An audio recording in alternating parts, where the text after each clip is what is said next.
Music से basically stress ख़त्म होता है। हम गाने क्यों सुनते हैं आपको पता है?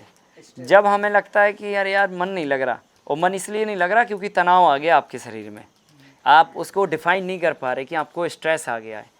तो हम क्या करते हैं, जब मन नहीं लगता तो हम अपने मन लगने वाला गाना सुनते हैं, ठीक है। तो उससे क्या होता है कि हमारा ध्यान भटक जाता है, मतलब हमारा ध्यान दूसरी जगह लग जाता है और वो गाना हमें ज़्यादा अच्छे लगने लगता है, और उस चक्कर में फिर वो स्ट्रेस जो जमा है ना वो रिलीफ हो जाता है और थोड़ी देर के बाद में हमें अच्छा लगने लगता है।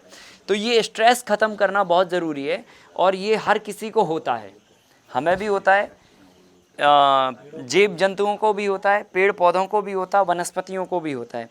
क्योंकि ये जो कोलाहल है, ये जो गैसेस छोड़ रहे हैं हम, ये पॉल्यूशन जो बढ़ा रहे हैं, ये सब से जो है ना पेड़ पौधों को स्ट्रेस जमा होता है, और इस स्ट्रेस से आप इनको क्लासिकल इंस्ट्रूमेंटल साउंड देके स्ट्रेस को ख़त्म कर सकते हैं। तो वो वाइब्रेशन सुनते होंगे ना? वाइब्रेशन सुनते हैं, इस पे हमने काम किया है 4-5 साल लगातार।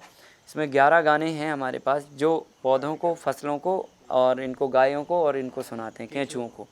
तो केंचुओं को जो गाना है वो भी क्लासिकल इंस्ट्रूमेंटल साउंड्स है, उनके सेलेक्ट गाने 4 गाने ही वो सुनते हैं, है ना।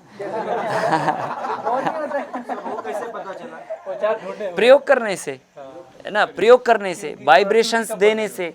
तो इस वही तो क्या है, 4 साल लगे ये पता करने में कौन सा गाना सुन रहा है ये।